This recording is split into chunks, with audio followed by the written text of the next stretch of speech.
Nuestra aventura en el Sáhara apenas ha empezado. ¿Recuerda usted el incidente en los Villares? ¿Recuerda aquella nave no humana y a los 3 seres que arrojaron esta pequeña piedra esférica a los pies del testigo? Pues bien, este es nuestro próximo objetivo. Tratar de descifrar en Argelia el significado de los misteriosos símbolos del lucerillo. Sígame y lo que va a ver le sorprenderá. Los tuareg examinaron la piedra esférica con especial curiosidad. Prudentemente me abstuve de relatarles la increíble historia de la nave y los seres que al parecer podrían haberla grabado. Estudiaron igualmente el desarrollo de los grabados y todos unánimemente coincidieron. Aquello era bereber antiguo, es decir, signos correspondientes a la escritura que los especialistas han denominado líbico-bereber. Una escritura que, como tendríamos oportunidad de comprobar, aparece por todo el Sáhara, grabada o pintada en rocas y estelas de piedra.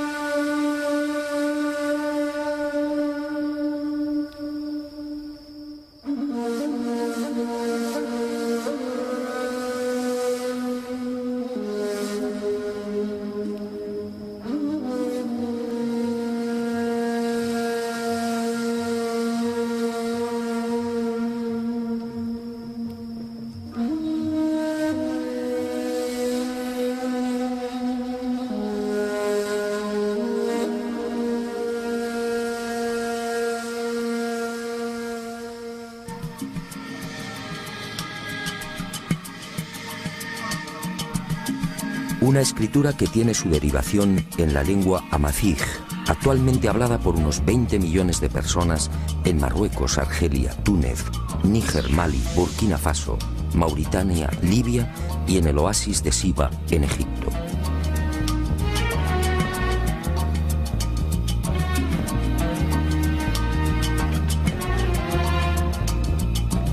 Los tuareg, ese pueblo único, orgulloso y hospitalario, forman parte de las etnias que han sabido conservar la escritura y la lengua bereber. Pero la decepción no se hizo esperar.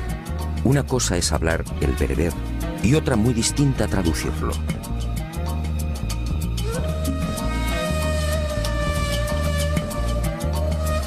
En otras palabras, algunos de los grabados del lucerillo correspondían al bereber antiguo y los tuareg no supieron descifrarlo.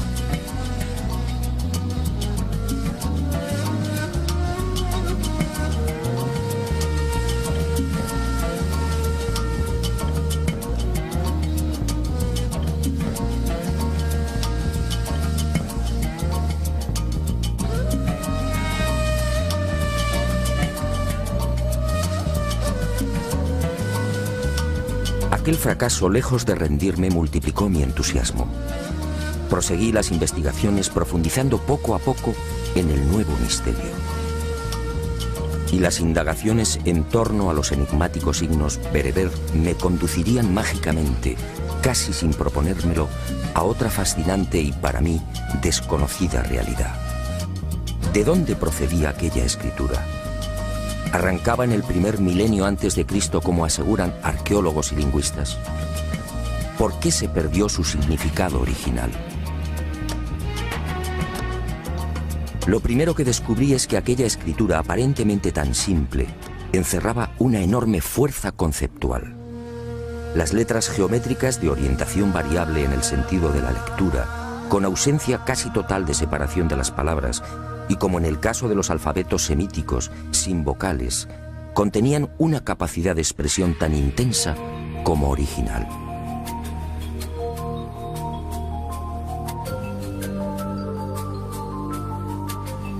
El bereber, además, puede leerse en cualquier sentido, de izquierda a derecha, de derecha a izquierda, de abajo a arriba y viceversa, o en espiral.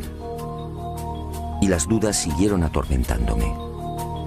¿Quién había ideado una escritura tan perfecta? Y un inevitable pensamiento me acompañó desde entonces. ¿Por qué la nave de los Villares lucía aquellos símbolos? ¿Símbolos bereber en una civilización del espacio? ¿Por qué la piedra lanzada por los seres presentaba unos grabados idénticos a los que adornan las rocas del Sáhara? ¿Por qué, en fin, se repetían en el anillo de plata los palos y ceros tan habituales en la escritura bereber?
No quise precipitarme.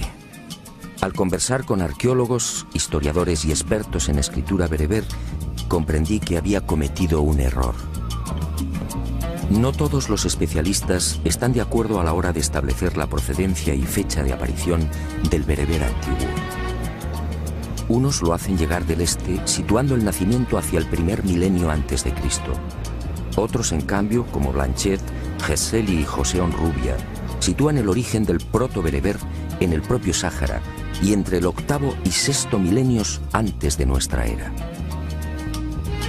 Esta última teoría concede a la escritura bereber una extraordinaria antigüedad, entre 10.000 y 8.000 años, es decir, muy anterior a los textos escritos en Mesopotamia y en el Valle del Nilo.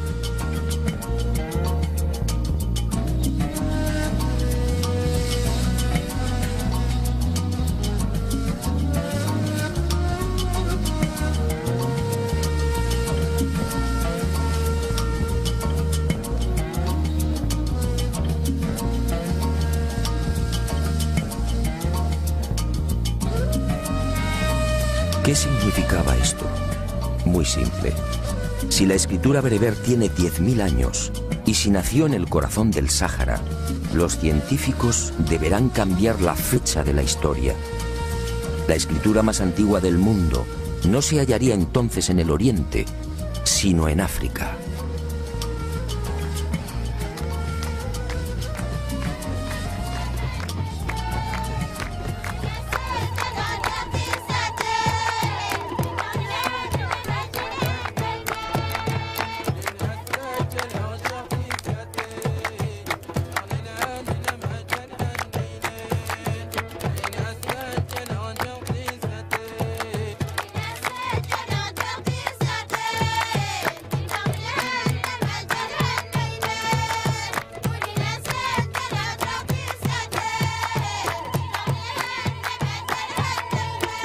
Y otro detalle que me desconcertó.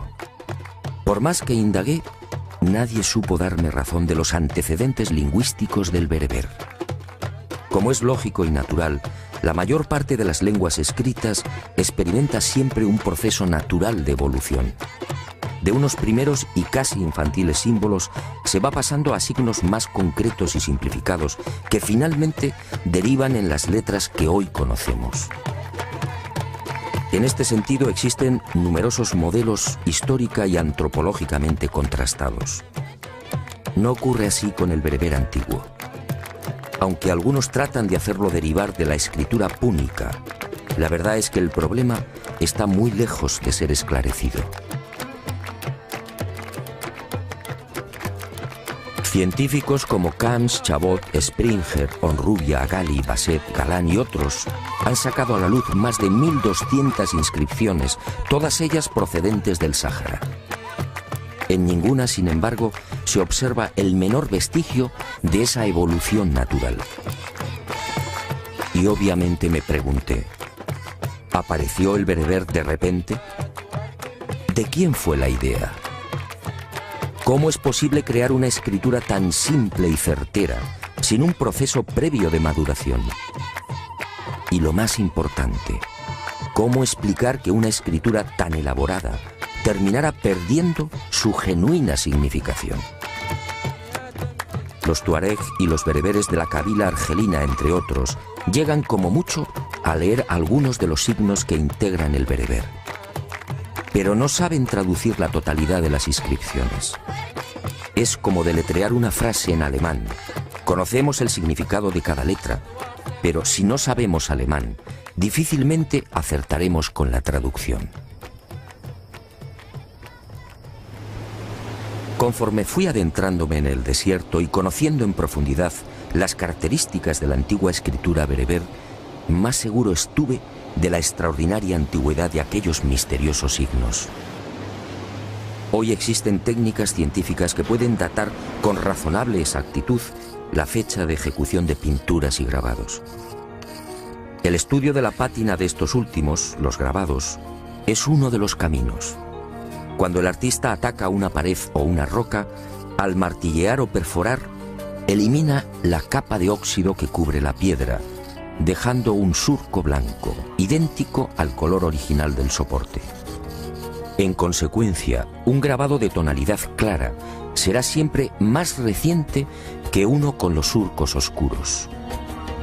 A este primer sistema de datación indirecta, los científicos han ido incorporando otras técnicas cada vez más complejas y seguras.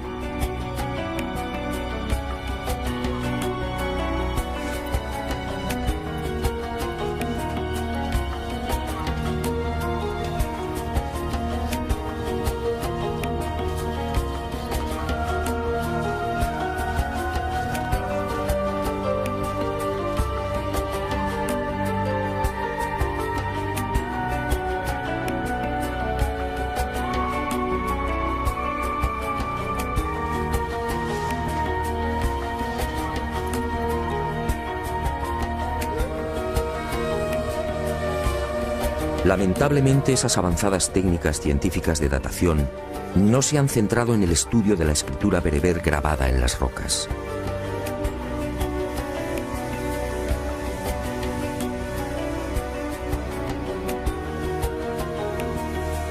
Los arqueólogos se han inclinado primero por el análisis de los grabados propiamente dichos, es decir, de los animales y de los hombres allí representados.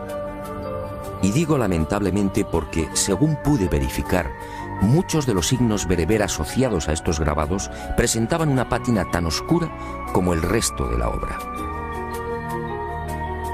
Es decir, como afirman algunos investigadores, la escritura bereber podría remontarse a unos 8.000 o 10.000 años.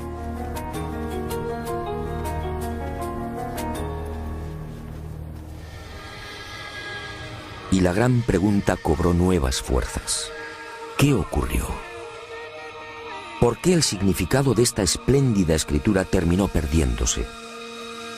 La respuesta estaba allí mismo, entre las ardientes arenas, los cauces secos de los ríos y las atormentadas moles de piedra. En alguna ocasión tuve conocimiento de esta historia, pero sinceramente no le presté atención, hasta que el destino, siempre atento, me empujó de nuevo hacia ella. Este inmenso desierto, de más de 10 millones de kilómetros cuadrados, no siempre fue un lugar hostil y despiadado. Acompáñeme y le mostraré algo difícil de imaginar.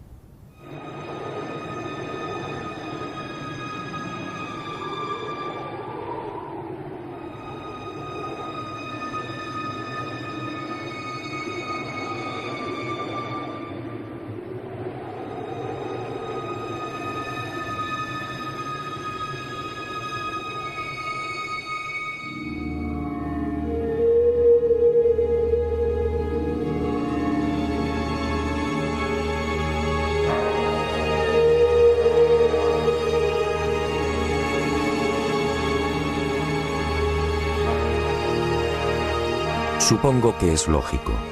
El hombre del siglo XXI ha conocido el Sáhara tal y como es. Una región desolada, donde las precipitaciones anuales apenas rondan los 100 milímetros. Un inmenso horno en el que la vida pelea dramáticamente por sobrevivir. Una interminable y cansina sucesión de arenales y gigantes rocosos apenas coloreados por las fugaces sombras de hombres y animales. Miles de kilómetros desde el Atlántico al Mar Rojo, incomprensiblemente condenados a la esterilidad y la muerte. 50 y hasta 60 grados de temperatura durante el día y un frío helador bajo el más hermoso firmamento del planeta. Un coloso rojo, negro o amarillo, casi agonizante. Un desierto extremo donde el agua es contemplada y mimada como una mujer. Pero no siempre fue así. Retrocedamos en la historia y abramos otra puerta en esta mágica aventura. Todo empezó hace 12.000 o 13.000 años, cuando los hielos de la última glaciación empezaron a retirarse. Según los expertos, en el último millón de años, durante el Cuaternario, nuestro planeta experimentó importantes cambios en su eje. De los 23 grados, inclinación habitual respecto al plano de su órbita, la Tierra osciló hasta los 22 y 25 grados en ciclos de 41.000 años, provocando sensibles variaciones climáticas.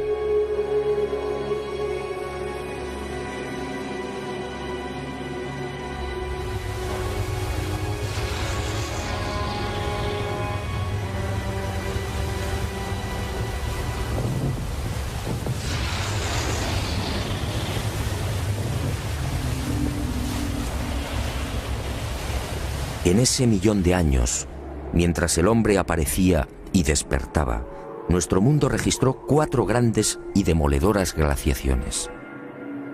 La última cubrió buena parte de América del Norte y Europa, llegando a las puertas de Londres, París y Moscú.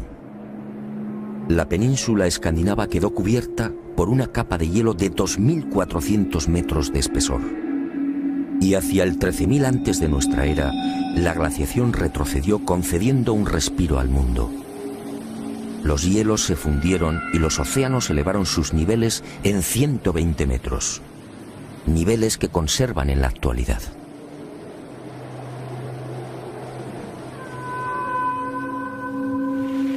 El frente polar se reactivó enviando humedad desde el noreste hacia el Mediterráneo, y otro tanto sucedió con los benéficos monzones, que soplaron cargados de lluvia desde el Golfo de Guinea. Y el Sáhara despertó a la vida. Las aguas freáticas ascendieron. Los lagos entre dunas se multiplicaron a millares. Los ríos rugieron de nuevo. Del macizo montañoso del Agajar al sur de Argelia brotaron decenas de cauces antaño consumidos. Y el agua fue bañando el gran desierto, transformándolo.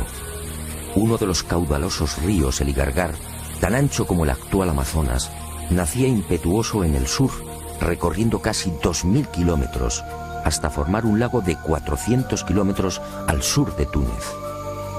Otros ríos, como el Saura, nacido en el Atlas, se unía al Tamanrasset, desembocando fértil y generoso en el Atlántico.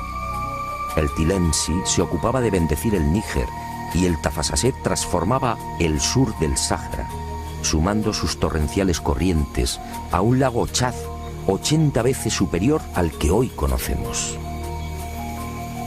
Y la vida surgió imparable y lujuriosa. Arenales, montañas y wadis se despojaron del negro, del rojo y del amarillo, de la sed y del silencio, vistiendo el verde de la jungla, de la sabana y el azul de los interminables lagos. Fue una explosión vital, lo que los científicos llaman el Gran Húmedo, uno de los periodos más fértiles del viejo y cansado desierto. El Sáhara se convirtió así en algo que hoy cuesta trabajo imaginar, un auténtico paraíso. Y el lugar donde todavía nos encontrábamos recibió el nombre exacto: Tassili, meseta entre ríos. la nave Columbia y los satélites artificiales han proporcionado imágenes rotundas. Esos wadis o cauces secos que muestran las fotografías tomadas a 180 kilómetros de la Tierra lo dicen todo. También las imágenes infrarrojas y las captadas por radar demuestran que bajo las ardientes arenas existió en la antigüedad toda una red de lagos conectados, algunos de hasta 7.000 kilómetros cuadrados.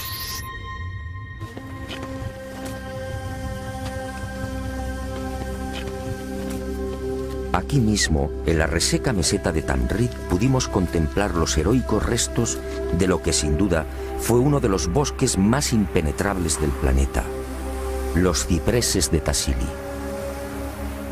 Gigantescos ejemplares de hasta 6 metros de circunferencia, hoy agonizantes, pero todavía altivos, recordándonos el antiguo esplendor de la zona.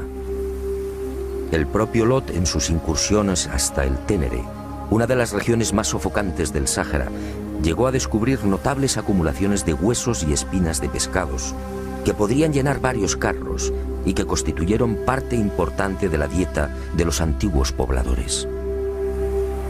¿Y qué decir de los grandes morteros de piedra, de una sola pieza descubiertos en todo el Sáhara? Prueba evidente de que el cereal cubría grandes extensiones.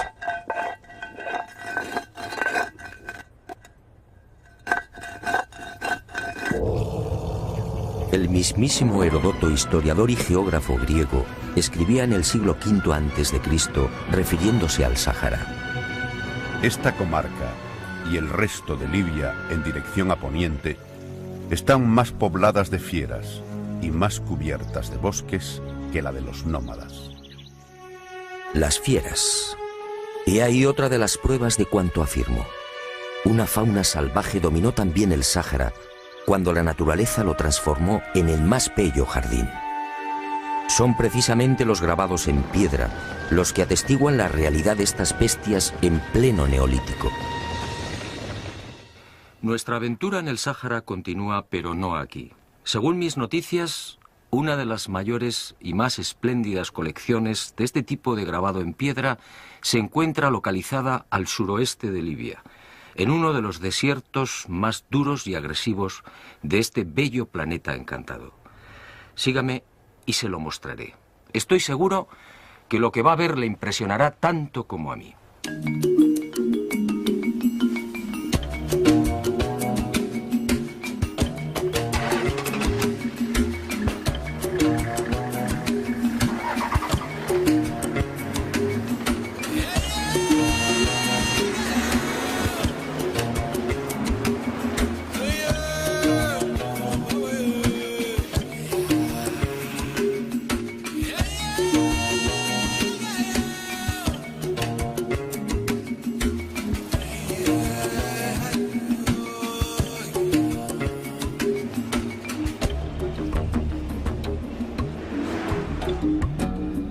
Nuestro siguiente objetivo nos llevó esta vez a Trípoli. Desde allí, cruzando los desiertos libios, alcanzamos Gadamés y Saba, penetrando por fin en la Hamada de Mursuk, otro infierno de piedra y arena. Una vez instalados en el duro Fesán, recorreríamos los Matendus, los célebres Akakus, y giraríamos hacia el norte, aproximándonos a la frontera con Argelia. Allí, en la región de Aramet, una zona casi olvidada, llevaríamos a cabo otros no menos interesantes hallazgos. Después, tras casi 3.000 kilómetros de duras y penosas marchas por el Sáhara, retornaríamos a Saba.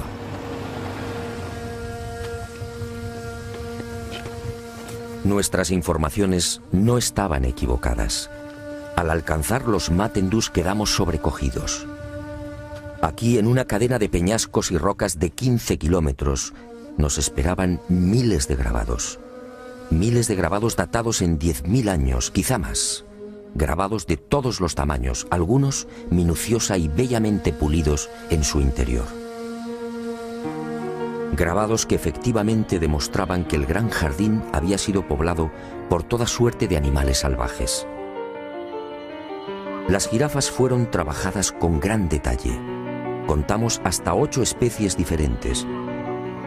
un animal cuya dieta básica la integran hojas y espinas de acacia.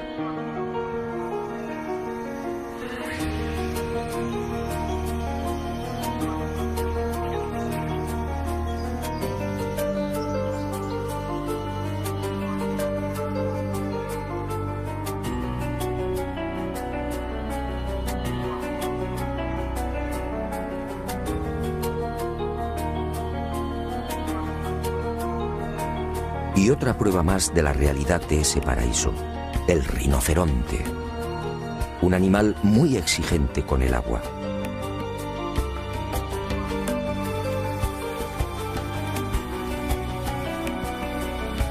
Rinocerontes con cuernos de 1,5 metros de longitud y cabezas de 80 centímetros, características propias del temido rinoceronte blanco africano.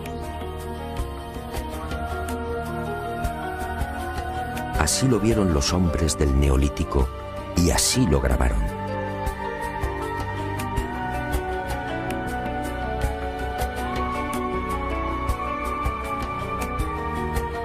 Y entre este esclarecedor bestiario del Sáhara, otra pieza clave que nos transporta al gran jardín sahariano, el elefante.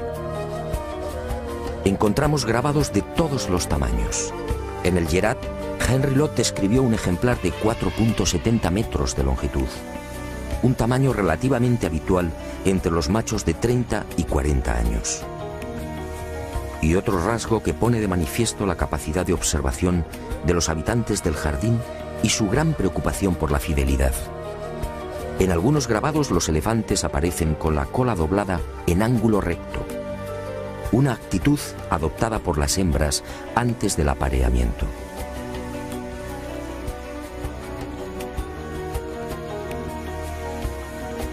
Grandes paquidermos que consumen alrededor de 100 litros de agua al día y que obviamente tampoco habrían sobrevivido de no haber existido ese exuberante paraíso. Un Sáhara verde y acuático, tan difícil de imaginar, en el que los saurios se multiplicaban a millares. El gran cocodrilo de los Matendus así lo confirma.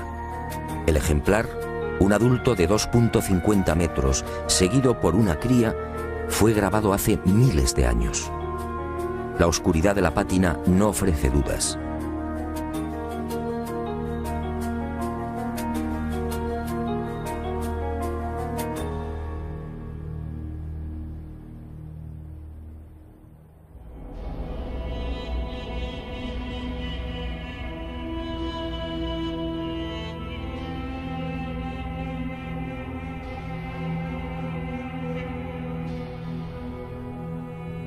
La fidelidad en el trazado, una vez más, es contundente.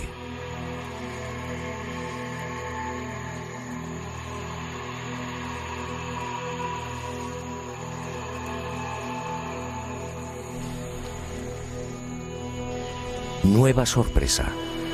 ¿Hipopótamos en el desierto? Quizá la pista más notable de lo que afirmo. El hipopótamo no puede vivir sin el agua. Es su medio natural. Pues bien, los especialistas en grabados y pinturas han localizado en el Sáhara un centenar de representaciones de este coloso. Todas ellas en Yerat, Tassili y Mesac, es decir, en el gran horno sahariano.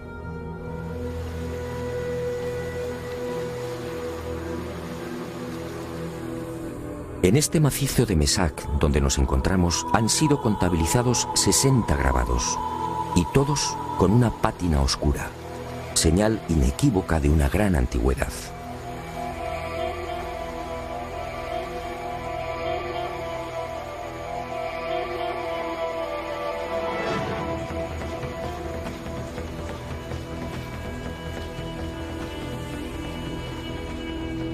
Pero no todos son animales conocidos. El hombre del Neolítico sin querer nos ha proporcionado con sus grabados la prueba de la existencia de ejemplares hoy desaparecidos. Este es el caso del uro y del búfalo antiguo. El primero, magníficamente esculpido en la roca, fue el supuesto ancestro de los bóvidos domesticados en Oriente Medio, Europa y África del Norte. El Bos primigenius era un animal imponente que alcanzaba 1,70 metros en la cruz.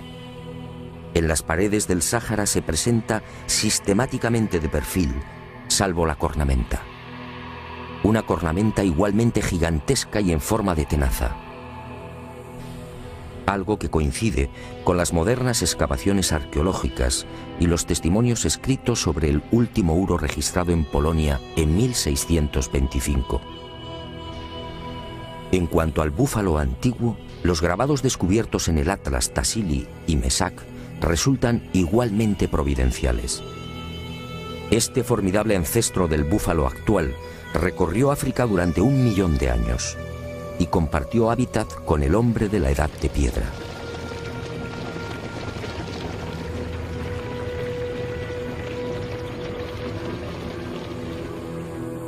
Sus grandes dimensiones, con cornamentas de más de 3 metros de envergadura, debieron impresionar a los habitantes del jardín sahariano.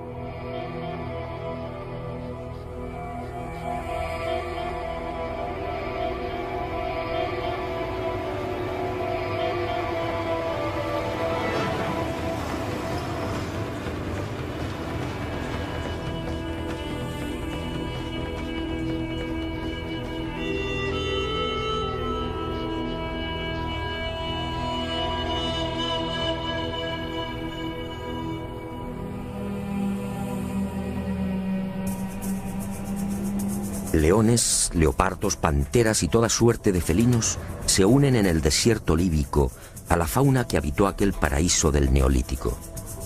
Felinos al ataque. Avestruces esbeltas.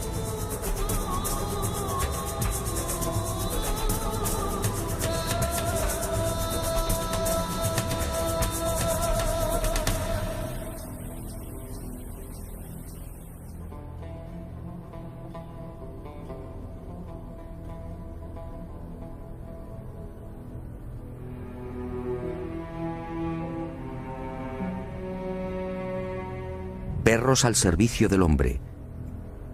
Decenas de antílopes, algunos casi extinguidos como el órice, la gacela de Waller y el antílope búbalo. Muflones de cuernos anillados y largas crines en cuello y pecho, hoy desterrados a las solitarias cumbres y mesetas del Tassili. Y por fin decenas y decenas de vacas. Otro animal que nos conduce indefectiblemente a la abundancia de pastos, a un clima benigno y a la presencia de ríos y lagos.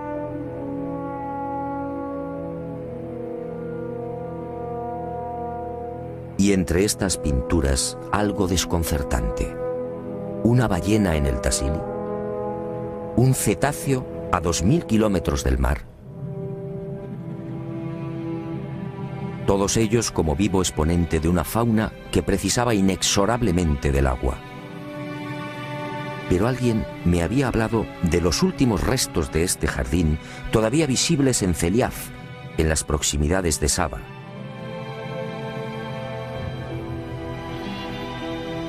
Y hacia allí nos dirigimos. Fue sin duda la etapa más gratificante de nuestra estancia en el Sáhara.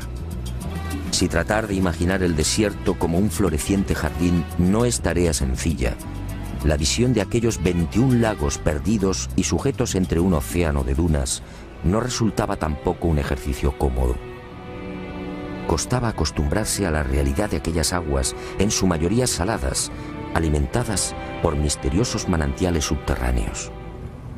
Aguas verdes, azules y transparentes en el corazón de la desolación. Lagos como el Mafu, Gabrón, Ouan al-Mar o Ruiz, de 70 y 80 metros de profundidad, que albergan la reliquia de lo que fue una vida pujante, quisquillas y pequeños peces tropicales.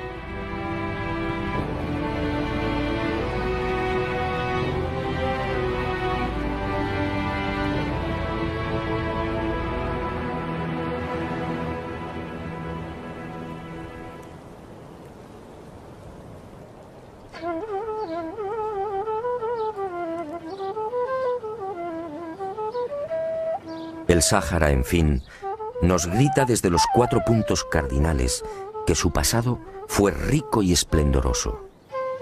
Hasta el áspid de Cleopatra, la serpiente de los encantadores, nos recuerda aquel tiempo benéfico.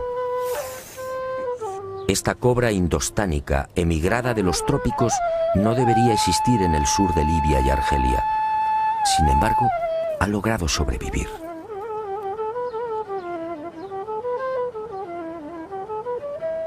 Es otra prueba de la existencia de aquel paraíso.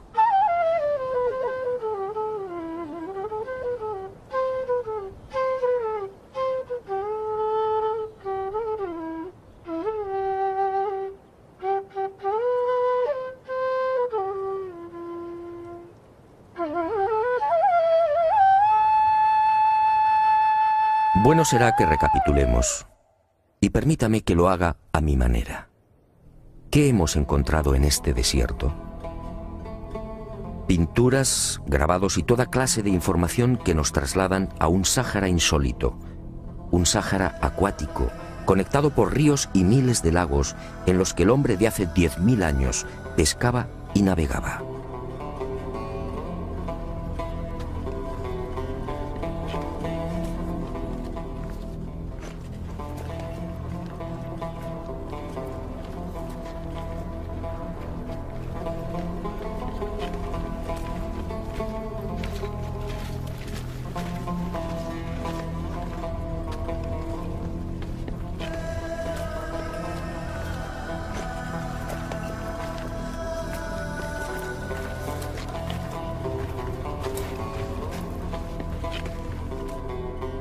Hemos hallado la imagen de un barco de 3 palos en una colina de 600 metros de altitud, Zinquicrá, en mitad del hoy abrasador desierto de Yerma, en Libia.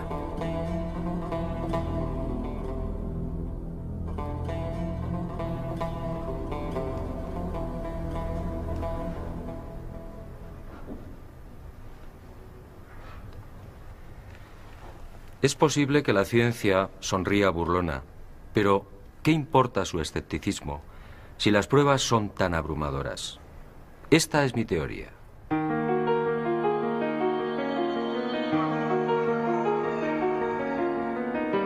En pleno Gran Húmedo, hacia el 9000 antes del presente, una o varias civilizaciones no humanas tomaron el centro del jardín en el corazón del Sáhara como base de operaciones y prendieron la mecha de una nueva humanidad. Escafandras, antenas, trajes hinchados, botas y guantes son testimonios demoledores para quien conserva la mente abierta. Es más que probable que fueran tomados por dioses.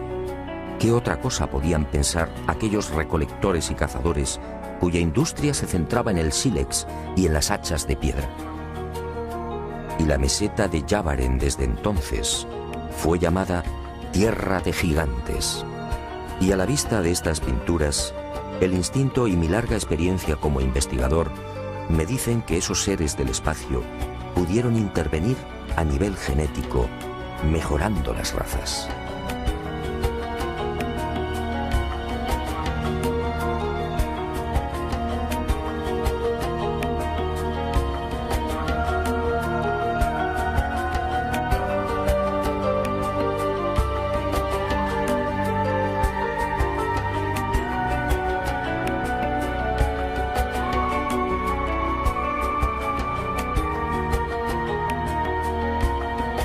Pero sus planes, quién sabe, fueron más allá. ¿Enseñaron también la domesticación de animales?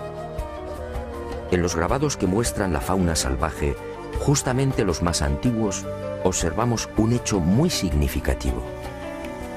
Entre elefantes, jirafas, rinocerontes y felinos, apenas vemos bóvidos conducidos por hombres o perros colaborando en las cacerías.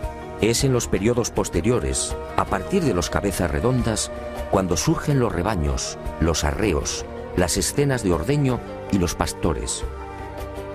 En los grabados de la fauna salvaje, datados por Mori entre el 12.000 y el 9.000 antes de nuestra era, no asistimos a escenas de domesticación porque, en mi opinión, el descenso de esos seres no humanos pudo registrarse después, justamente hacia el 9000. Y otro detalle que me llena de dudas: ¿se produjo esa domesticación de la noche a la mañana? Todas las especies animales han necesitado de mucho tiempo para disfrutar de sus peculiares características. Así lo exige el desarrollo de la vida. Y me pregunto, ¿cómo se las ingenió el hombre del Neolítico para modificar lo que la evolución había ido fijando en cientos de miles de años? ¿Cómo explicar que los bóvidos perdieran su natural agresividad?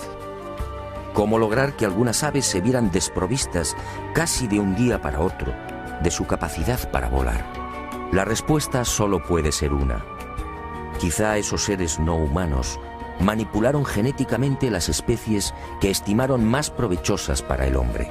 Pero los experimentos, muchos de ellos fallidos, pudieron abarcar a otros animales. Esto explicaría la presencia en las pinturas de bestias desconocidas y seres que la arqueología califica de mitológicos.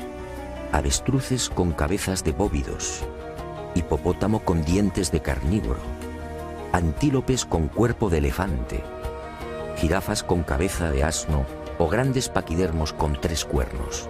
Y todas estas imágenes pertenecientes a un mismo periodo, el de los cabezas redondas.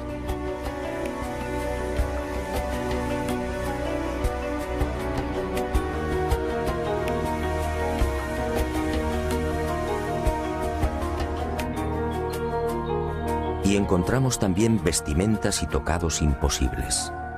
Imposibles para un neolítico hace 9000 años, en el que no se conocía aún el arte del hilado. Pinturas y grabados en los que las mujeres lucen vestidos transparentes, capas bordadas y teñidas en múltiples y vivos colores y un calzado impropio de la época. ¿De dónde surgió este ropaje? ¿Quién lo fabricó? ¿Quién enseñó a estas tribus el arte del aseo y la peluquería?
Cuanto más investigo estas pinturas rupestres, más convencido estoy de la intervención de esos enigmáticos seres del espacio.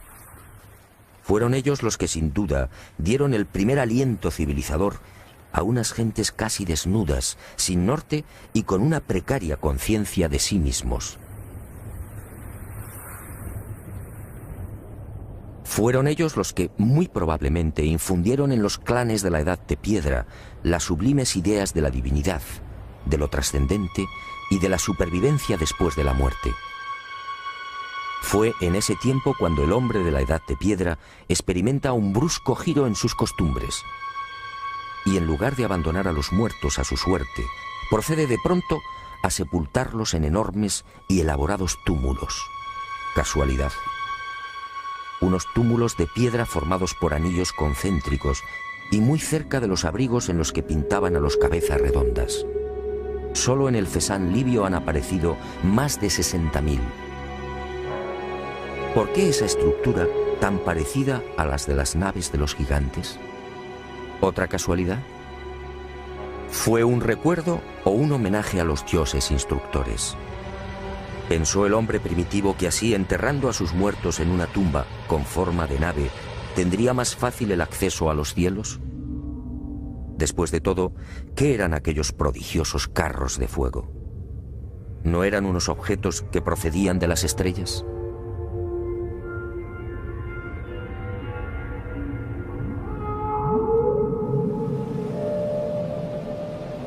Una o varias civilizaciones no humanas, sí, que desencadenaron una gran cultura en el corazón de África. Una cultura que, según mis estimaciones, habría arrancado mucho antes de lo que imaginamos.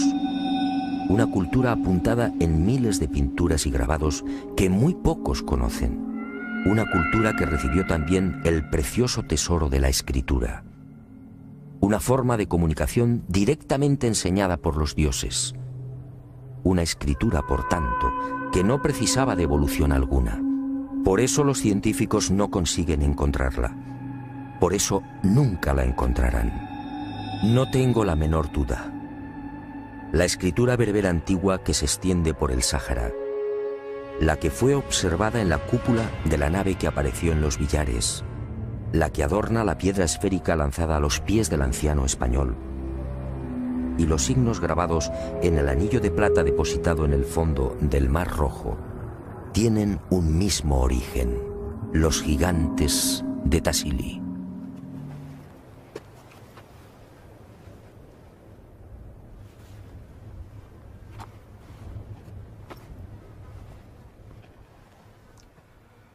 El rompecabezas, como ve, empieza a tomar forma, pero quedan algunas incógnitas por despejar. Y regreso a la vieja pregunta, un asunto que no he olvidado.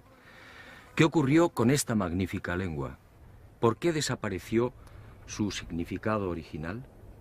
Sígame y le contaré una nueva historia. Por supuesto, otra historia mágica.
Los lagos entre dunas se multiplicaron a millares. Los ríos rugieron de nuevo. Del macizo montañoso del Agajar, al sur de Argelia, brotaron decenas de cauces, antaño consumidos. Y el agua fue bañando el gran desierto, transformándolo. Uno de los caudalosos ríos, el Igargar, tan ancho como el actual Amazonas, nacía impetuoso en el sur, recorriendo casi 2000 kilómetros, hasta formar un lago de 400 kilómetros al sur de Túnez. Otros ríos, como el Saura, nacido en el Atlas, se unía al Tamanrasset, desembocando fértil y generoso en el Atlántico. El Tilensi se ocupaba de bendecir el Níger y el Tafasaset transformaba el sur del Sáhara, sumando sus torrenciales corrientes a un lago Chad 80 veces superior al que hoy conocemos. Y la vida surgió imparable y lujuriosa. Arenales, montañas y wadis se despojaron del negro, del rojo y del amarillo, de la sed y del silencio, vistiendo el verde de la jungla, de la sabana y el azul de los interminables lagos. Fue una explosión vital, lo que los científicos llaman el Gran Húmedo, uno de los periodos más fértiles del viejo y cansado desierto. El Sáhara se convirtió así en algo que hoy cuesta trabajo imaginar, un auténtico paraíso. Y el lugar donde todavía nos encontrábamos recibió el nombre exacto: Tassili, meseta entre ríos. La nave Columbia y los satélites artificiales han proporcionado imágenes rotundas. Esos wadis o cauces secos que muestran las fotografías tomadas a 180 kilómetros de la Tierra lo dicen todo. También las imágenes infrarrojas y las captadas por radar demuestran que bajo las ardientes arenas existió en la antigüedad toda una red de lagos conectados, algunos de hasta 7.000 kilómetros cuadrados.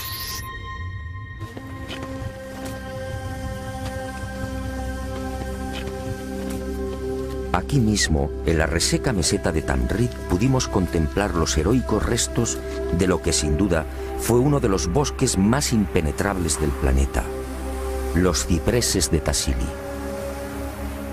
Gigantescos ejemplares de hasta 6 metros de circunferencia, hoy agonizantes, pero todavía altivos, recordándonos el antiguo esplendor de la zona. El propio Lot, en sus incursiones hasta el Ténere, una de las regiones más sofocantes del Sáhara, llegó a descubrir notable... Y la gran pregunta cobró nuevas fuerzas. ¿Qué ocurrió? ¿Por qué el significado de esta espléndida escritura terminó perdiéndose? La respuesta estaba allí mismo, entre las ardientes arenas, los cauces secos de los ríos y las atormentadas moles de piedra.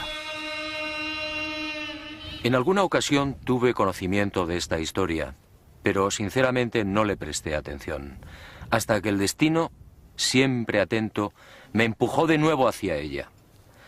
Este inmenso desierto, de más de 10 millones de kilómetros cuadrados, no siempre fue un lugar hostil y despiadado. Acompáñeme y le mostraré algo difícil de imaginar.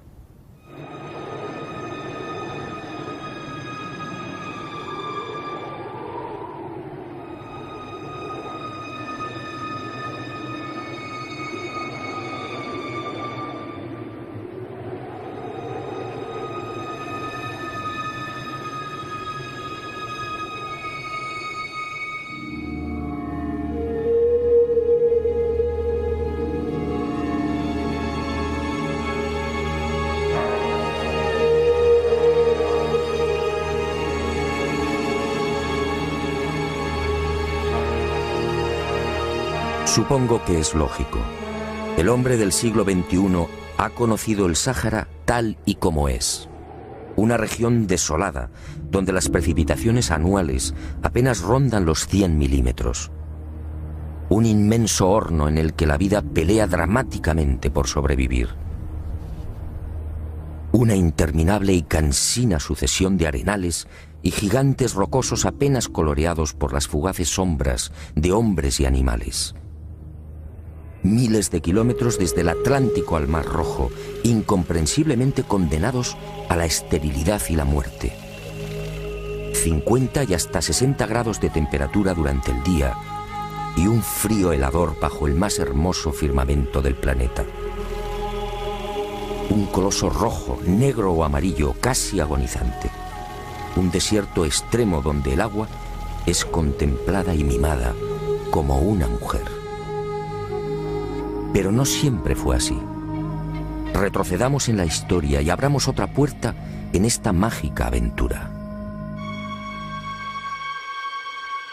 Todo empezó hace 12.000 o 13.000 años, cuando los hielos de la última glaciación empezaron a retirarse.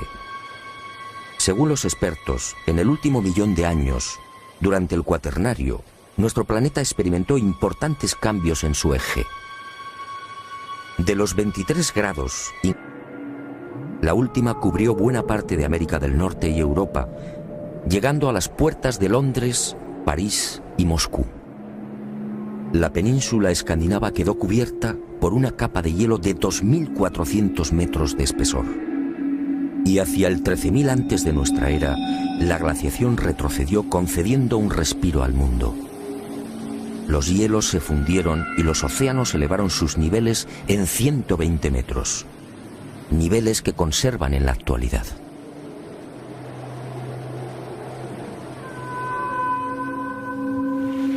El frente polar se reactivó enviando humedad desde el noreste hacia el Mediterráneo, y otro tanto sucedió con los benéficos monzones, que soplaron cargados de lluvia desde el Golfo de Guinea. Y el Sáhara despertó a la vida. Las aguas freáticas ascendieron. Los lagos entre dunas se multiplicaron a millares. Los ríos rugieron de nuevo. Del macizo montañoso del Agajar, al sur de Argelia, brotaron decenas de cauces, antaño consumidos. Y el agua fue bañando el gran desierto, transformándolo.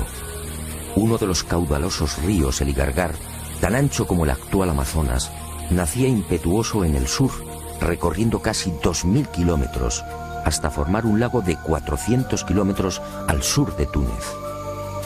Otros ríos, como el Saura, nacido en el Atlas, se unía al Tamanrasset, desembocando fértil y generoso en el Atlántico. El Tilensi se ocupaba de bendecir el Níger y el Tafasaset transformaba el sur del Sáhara, sumando sus torrenciales corrientes a un lago Chad 80 veces superior al que hoy conocemos. Y la vida surgió imparable y lujuriosa. Arenales, montañas y wadis se despojaron del negro, del rojo y del amarillo, de la sed y del silencio, vistiendo el verde de la jungla, de la sabana y el azul de los interminables lagos. Fue una explosión vital, lo que los científicos llaman el Gran Húmedo, uno de los periodos más fértiles del viejo y cansado desierto. El Sáhara se convirtió así en algo que hoy cuesta trabajo imaginar, un auténtico paraíso. Y el lugar donde todavía nos encontrábamos recibió el nombre exacto: Tassili, meseta entre ríos. La nave Columbia y los satélites artificiales han proporcionado imágenes rotundas. Esos wadis o cauces secos que muestran las fotografías tomadas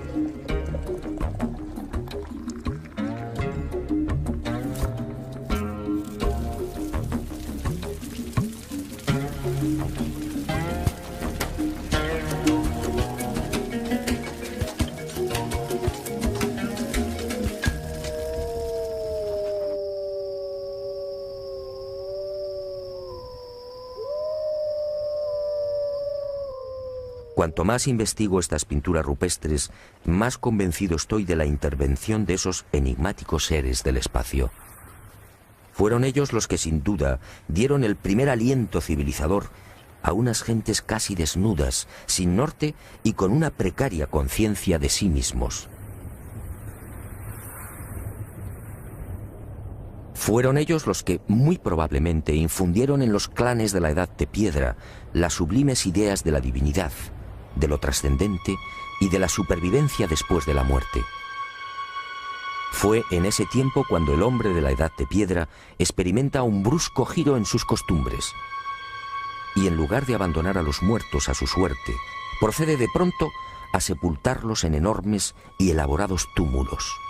Casualidad. Unos túmulos de piedra formados por anillos concéntricos y muy cerca de los abrigos en los que pintaban a los cabezas redondas. Solo en el Fesán libio han aparecido más de 60.000. ¿Por qué esa estructura tan parecida a las de las naves de los gigantes? ¿Otra casualidad? ¿Fue un recuerdo o un homenaje a los dioses instructores? ¿Pensó el hombre primitivo que así, enterrando a sus muertos en una tumba con forma de nave, tendría más fácil el acceso a los cielos? Después de todo, ¿qué eran aquellos prodigiosos carros de fuego? ¿No eran unos objetos que procedían de las estrellas?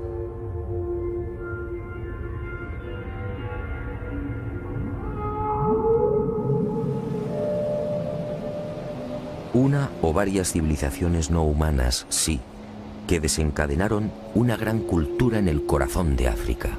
Una cultura que, según mis estimaciones, habría arrancado mucho antes de lo que imaginamos. Una cultura apuntada en miles de pinturas y grabados que muy pocos conocen. Una cultura que recibió también el precioso tesoro de la escritura. Una forma de comunicación directamente enseñada por los dioses. Una escritura, por tanto, que no precisaba de evolución alguna. Por eso los científicos no consiguen encontrarla. Por eso nunca la encontrarán. No tengo la menor duda. La escritura berbera antigua que se extiende por el Sáhara, la que se había ido fijando en cientos de miles de años.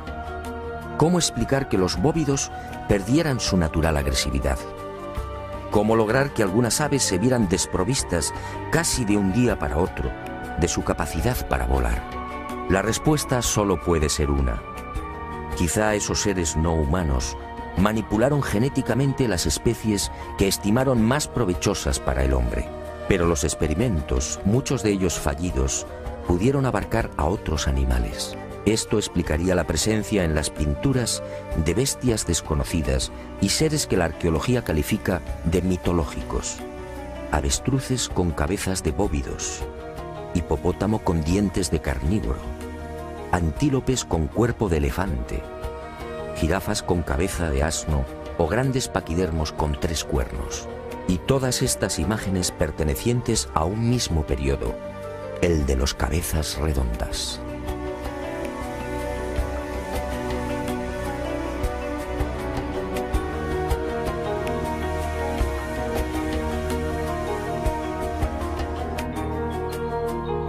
Y encontramos también vestimentas y tocados imposibles. Imposibles para un neolítico hace 9000 años, en el que no se conocía aún el arte del hilado. Pinturas y grabados en los que las mujeres lucen vestidos transparentes, capas bordadas y teñidas en múltiples y vivos colores y un calzado impropio de la época. ¿De dónde surgió este ropaje? ¿Quién lo fabricó? ¿Quién enseñó a estas tribus el arte del aseo y la peluquería?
Escritas experimenta siempre un proceso natural de evolución.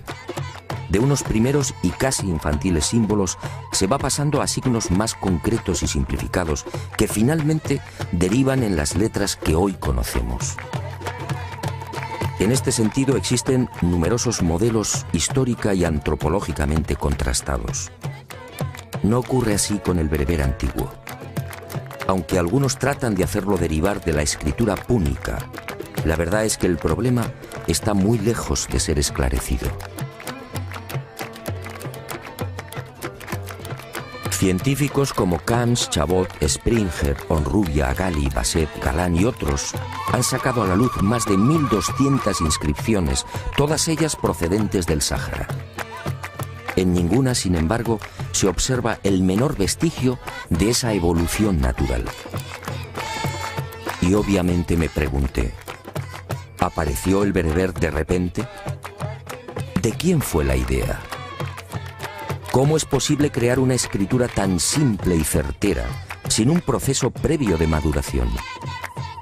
Y lo más importante, ¿cómo explicar que una escritura tan elaborada terminara perdiendo su genuina significación? Los tuareg y los bereberes de la Kabila argelina, entre otros, llegan como mucho a leer algunos de los signos que integran el bereber, pero no saben traducir la totalidad de las inscripciones. Es como deletrear una frase en alemán. Conocemos el significado de cada letra, pero si no sabemos alemán, difícilmente acertaremos con la traducción. Conforme fui adentrándome en el desierto y conociendo en profundidad las características de la antigua escritura bereber, más seguro estuve de la extraordinaria antigüedad de aquellos misteriosos signos. Hoy existen técnicas científicas que pueden datar con razonable exactitud la fecha de ejecución de pinturas y grabados. El estudio de la pátina de estos últimos, los grabados, es uno de los caminos. Cuando el artista ataca una pared o una roca, al martillear o perforar, elimina la capa de óxido que cubre la piedra, dejando un surco blanco, idéntico al color original del soporte. En consecuencia, un grabado de tonalidad clara será siempre más reciente que uno con los surcos oscuros. A este primer sistema de datación indirecta, los científicos han ido incorporando otras técnicas cada vez más complejas y seguras.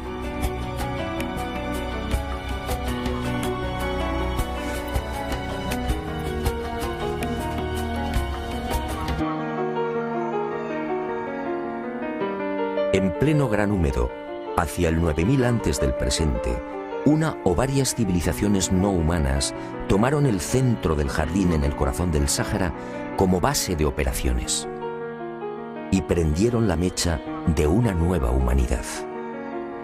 Escafandras, antenas, trajes hinchados, botas y guantes son testimonios demoledores para quien conserva la mente abierta. Es más que probable que fueran tomados por dioses. ¿Qué otra cosa podían pensar aquellos recolectores y cazadores cuya industria se centraba en el sílex y en las hachas de piedra? Y la meseta de Yavaren desde entonces fue llamada Tierra de Gigantes. Y a la vista de estas pinturas, el instinto y mi larga experiencia como investigador me dicen que esos seres del espacio pudieron intervenir a nivel genético, mejorando las razas.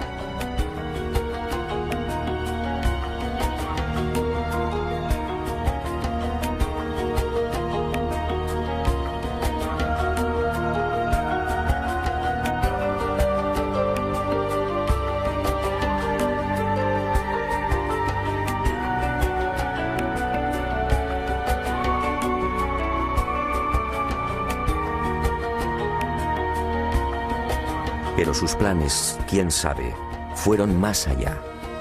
¿Enseñaron también la domesticación de animales? En los grabados que muestran la fauna salvaje, justamente los más antiguos, observamos un hecho muy significativo. Entre elefantes, jirafas, rinocerontes y felinos, apenas vemos bóvidos conducidos por hombres o perros colaborando en las cacerías. Es en los periodos posteriores, a partir de los cabezas redondas, cuando surgen los rebaños, los arreos, las escenas de ordeño y los pastores.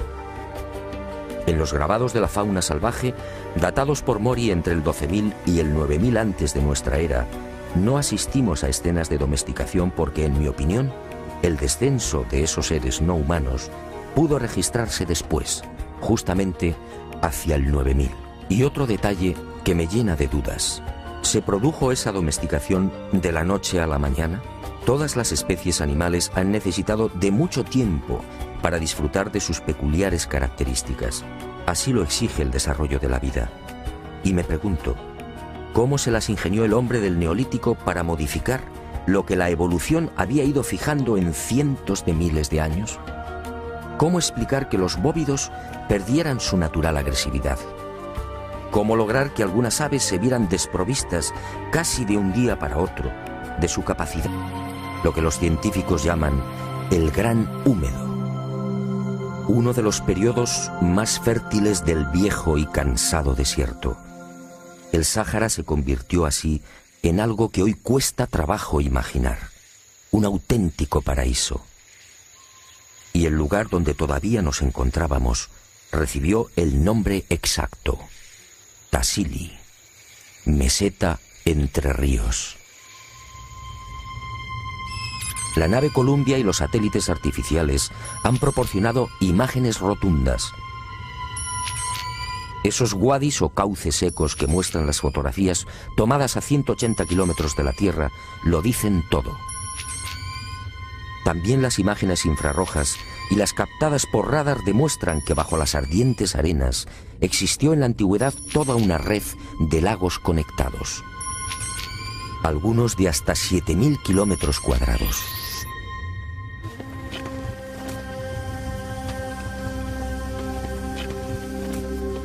Aquí mismo, en la reseca meseta de Tamrit, pudimos contemplar los heroicos restos de lo que sin duda fue uno de los bosques más impenetrables del planeta, los cipreses de Tassili.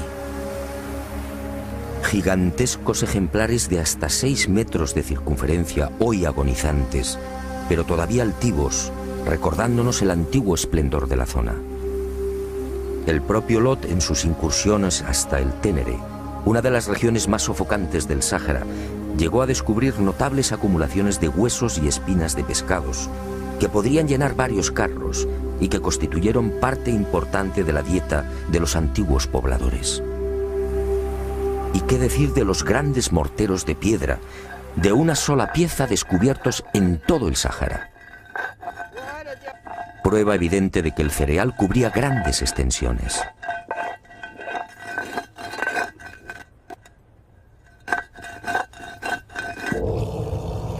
El mismísimo Heródoto, historiador y geógrafo griego, escribía en el siglo V a.C., refiriéndose al Sáhara.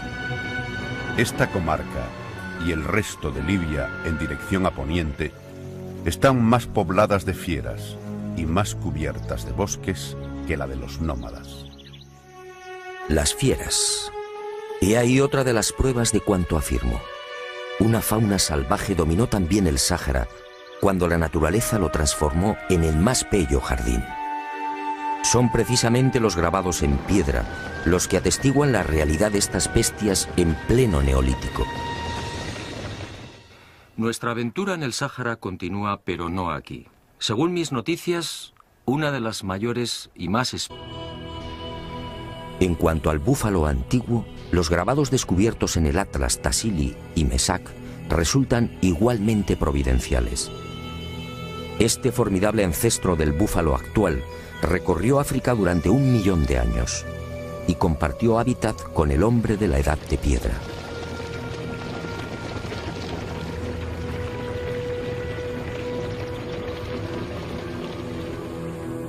Sus grandes dimensiones, con cornamentas de más de 3 metros de envergadura, debieron impresionar a los habitantes del jardín sahariano.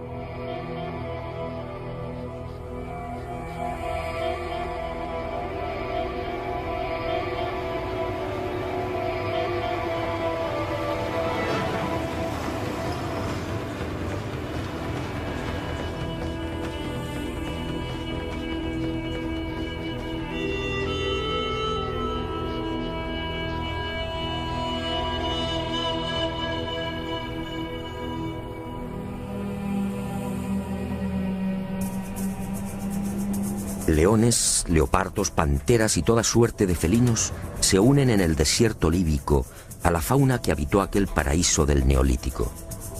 Felinos al ataque. Avestruces esbeltas.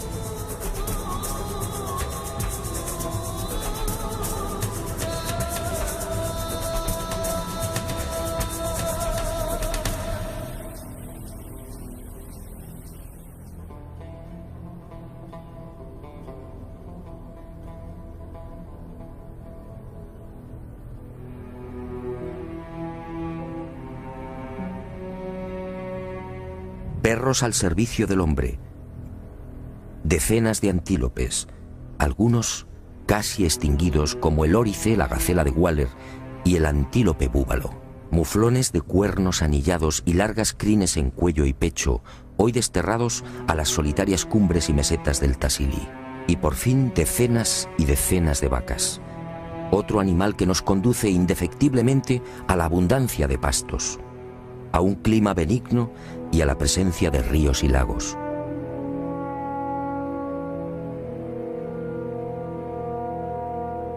Y entre estas pinturas, algo desconcertante. Una ballena en el Tassili, un cetáceo a 2000 kilómetros del mar. Todos ellos como vivo exponente de una fauna que precisaba inexorablemente del agua. Pero alguien me había hablado de los últimos restos de este jardín todavía visibles en Celiaf, en las proximidades de Saba. Datados por Mori entre el 12.000 y el 9.000 antes de nuestra era, no asistimos a escenas de domesticación porque, en mi opinión, el descenso de esos seres no humanos pudo registrarse después, justamente hacia el 9000. Y otro detalle que me llena de dudas: ¿se produjo esa domesticación de la noche a la mañana? Todas las especies animales han necesitado de mucho tiempo para disfrutar de sus peculiares características. Así lo exige el desarrollo de la vida. Y me pregunto, ¿cómo se las ingenió el hombre del Neolítico para modificar lo que la evolución había ido fijando en cientos de miles de años? ¿Cómo explicar que los bóvidos perdieran su natural agresividad? ¿Cómo lograr que algunas aves se vieran desprovistas casi de un día para otro de su capacidad para volar? La respuesta solo puede ser una. Quizá esos seres no humanos manipularon genéticamente las especies que estimaron más provechosas para el hombre. Pero los experimentos, muchos de ellos fallidos, pudieron abarcar a otros animales. Esto explicaría la presencia en las pinturas de bestias desconocidas y seres que la arqueología califica de mitológicos. Avestruces con cabezas de bóvidos, hipopótamo con dientes de carnívoro, antílopes con cuerpo de elefante, jirafas con cabeza de asno o grandes paquidermos con 3 cuernos. Y todas estas imágenes pertenecientes a un mismo periodo, el de los cabezas redondas.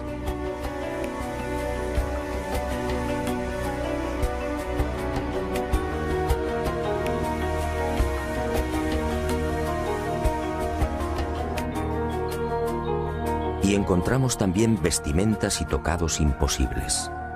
Imposibles para un neolítico hace 9000 años, en el que no se conocía aún el arte del hilado. Pinturas y grabados en los que las mujeres lucen vestidos transparentes, capas bordadas y teñidas en múltiples y vivos colores y un calzado impropio de la época. ¿De dónde surgió este ropaje? ¿Quién lo fabricó? ¿Quién enseñó a estas tribus el arte del aseo y la peluquería?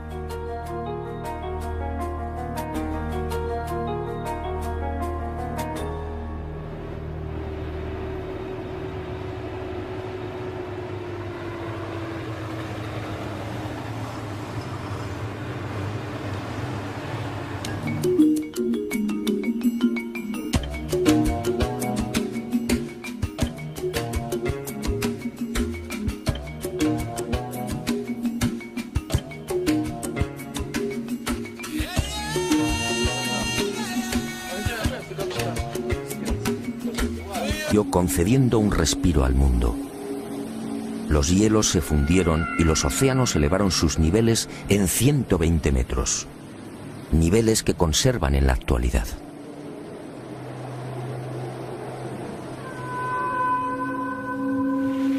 El frente polar se reactivó enviando humedad desde el noreste hacia el Mediterráneo, y otro tanto sucedió con los benéficos monzones que soplaron cargados de lluvia desde el Golfo de Guinea. Y el Sáhara despertó a la vida. Las aguas freáticas ascendieron. Los lagos entre dunas se multiplicaron a millares. Los ríos rugieron de nuevo. Del macizo montañoso del Agajar al sur de Argelia brotaron decenas de cauces antaño consumidos. y el agua fue bañando el gran desierto, transformándolo. Uno de los caudalosos ríos, el Igargar, tan ancho como el actual Amazonas, nacía impetuoso en el sur, recorriendo casi 2000 kilómetros, hasta formar un lago de 400 kilómetros al sur de Túnez. Otros ríos, como el Saura, nacido en el Atlas, se unía al Tamanrasset, desembocando fértil y generoso en el Atlántico. El Tilemsi se ocupaba de bendecir el Níger y el Tafasaset transformaba el sur del Sáhara, sumando sus torrenciales corrientes a un lago Chad 80 veces superior al que hoy conocemos. Y la vida surgió imparable y lujuriosa. Arenales, montañas y wadis se despojaron del negro, del rojo y del amarillo, de la sed y del silencio, vistiendo el verde de la jungla, de la sabana y el azul de los interminables lagos. Fue una explosión vital, lo que los científicos llaman el Gran Húmedo, uno de los periodos más fértiles del viejo y cansado desierto. El Sáhara se convirtió así en algo que hoy cuesta trabajo imaginar, un auténtico paraíso. Y el lugar donde todavía nos encontrábamos recibió el nombre exacto: Tassili, meseta entre ríos. La nave Columbia y los satélites artificiales han proporcionado imágenes rotundas. Esos wadis o cauces secos que muestran las fotografías tomadas a 180 kilómetros de la Tierra lo dicen todo. También las imágenes infrarrojas y las captadas por radar demuestran que bajo las ardientes arenas existió en la antigüedad toda una red de lagos conectados, algunos de hasta 7000 kilómetros cuadrados.